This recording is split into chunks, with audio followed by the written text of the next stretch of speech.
My name is Michael G, and welcome to the game design section of the Global Game Jam Next curriculum. This section is a collection of resources that we've put together to help you learn the basics. Our goal is to make sure you have enough of an understanding that you can go back to your jammers and help them prepare for their game jam. We'll be explaining what a game designer does and how to think like a game designer. We'll shed light on techniques like playtesting and prototyping. We'll also introduce frameworks frequently employed in game design. Each lesson has a professional from the game industry help explain and introduce these concepts. Appropriate activities also accompany each lesson, ones that you can go back and do with your game jammers.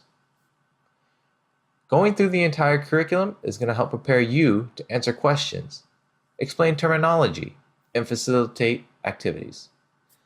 We want you to run a successful game jam, and we really look forward to seeing what you and your jammers create.